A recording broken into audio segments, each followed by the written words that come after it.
Today's Tips to Jour Mailbag question comes from Michigan.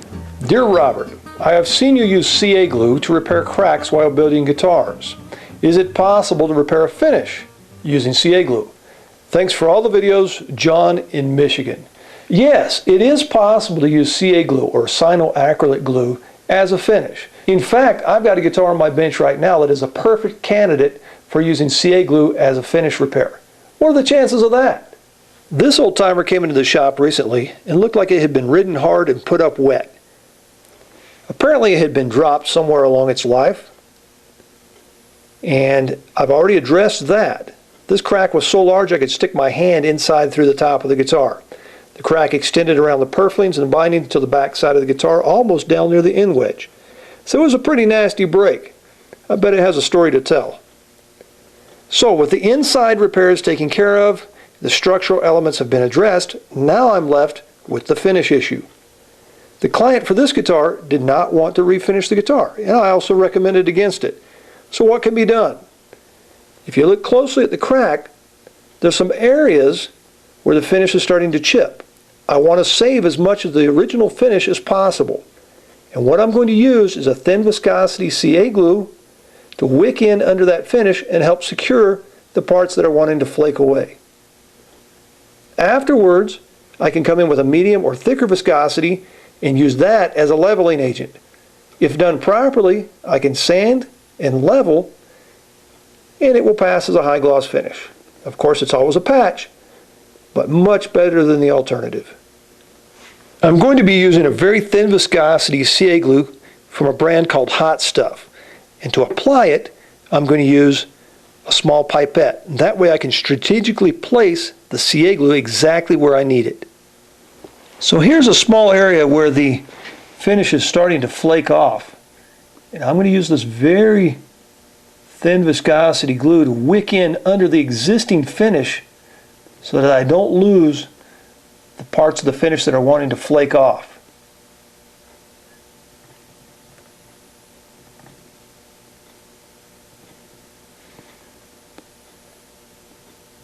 Now you don't want to use very much CA glue because I'm not worried about leveling right now. I'm just trying to get this thin viscosity glue to wick under the existing finish. Here's some more of the finish wanting to crack back here, so I'm going to put just a little bit back here as well.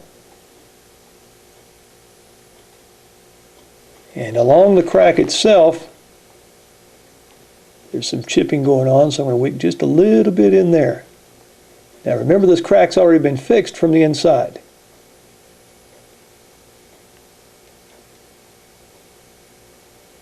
Now that's going to help stabilize the existing finish. I do not want to hit that with accelerator. I want it to dry very slowly.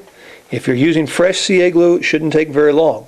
I want that to dry on its own. If I hit it with the accelerator, the tendency is for it to dry too quickly, and it can boil, get little air pockets or bubbles in there, or turn a whitish color. So I'm just going to let that dry all by itself. Shouldn't take very long. So now that the thin viscosity coat has dried, it's wicked under there, I'm not going to lose any more flakes of the finish. I'm now going to use a medium viscosity CA glue. And I'm going to come in with a pipette and use that as a leveling agent across the finish there. So this is a little bit thicker CA glue. It's still thin enough that it's going to flow, and I want it to kind of work as a leveling agent along that crack, and that way I can fill in the finish that's missing.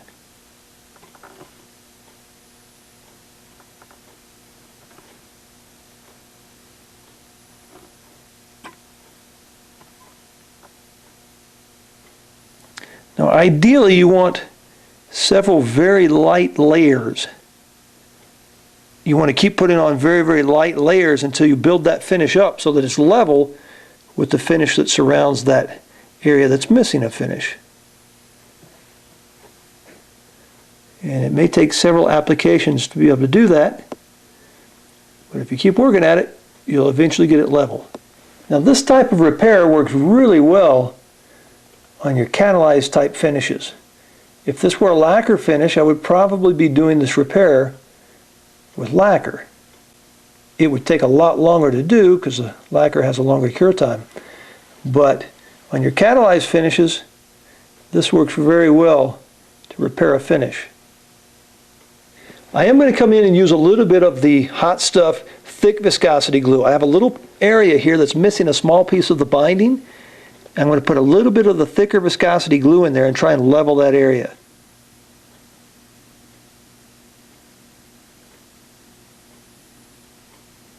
Now once again, I'm going to let it dry on its own. I'm not going to try and cure it for the reason I've already described. If you cure it too quickly, it gets little air bubbles in there and turns a little white.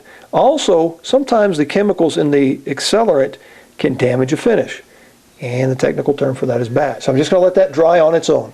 Now that the CA glue has dried, all of the voids have been filled, the CA glue is actually riding proud of the surface a little bit. So now I need to level that. What I'm going to use is a razor blade. And if I come at it and just scrape, the edges of the razor blade could hit the existing finish. So what I'm going to do is just use some small pieces of thin tape and wrap them around the edges of the razor blade out here. This leaves the middle part open. And so as I run this along the surface, all it's going to do is scrape the high spots of the glue. If you use the clear cellophane tape, you can get down even lower, almost right to your existing finish. So I'm going to take some quality time here and just very carefully and gingerly scrape that CA glue fill that I used down flush with the existing finish.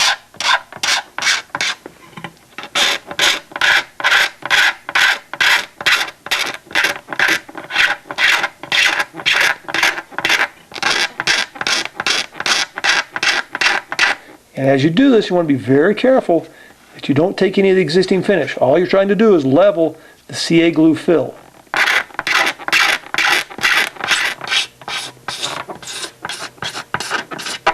Now once I get the CA glue just about level with the existing finish, I'm then going to come in and wet sand the area. To wet sand, I'm going to be using 1,000 grit paper to begin with and a hard rubber block.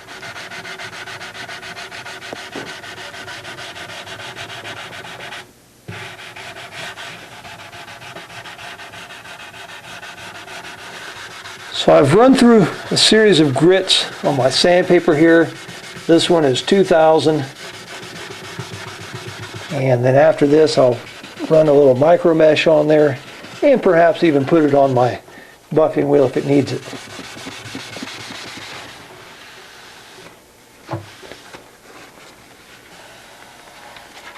So after 2,000 I'm going to start with some micro mesh and buff it up to a little higher gloss. And I'm just going to run through a series of grits here. And I find that when I use micro mesh, you can extend the life of the micro mesh if you use water as a lubricant. And now I'm up to the 12,000 grit micro mesh.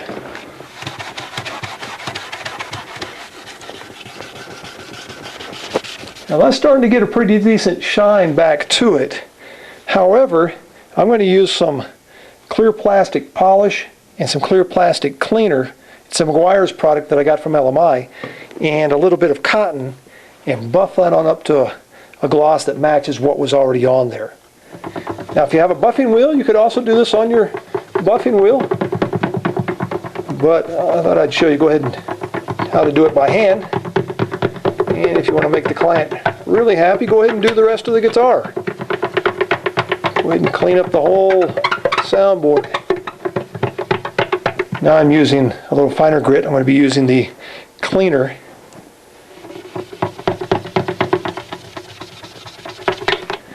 And there we go. So here's the finished product.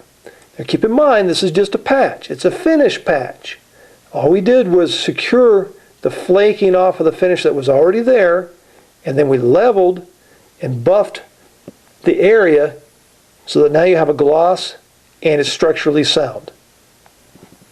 So there you go, John in Michigan. As you can see, it's a patch. It's not a cure-all. However, It has stopped the existing finish from flaking off anymore, and it's leveled the crack area and the gap area so that you have at least a level, shiny surface. So I hope this information helps, and happy finishing.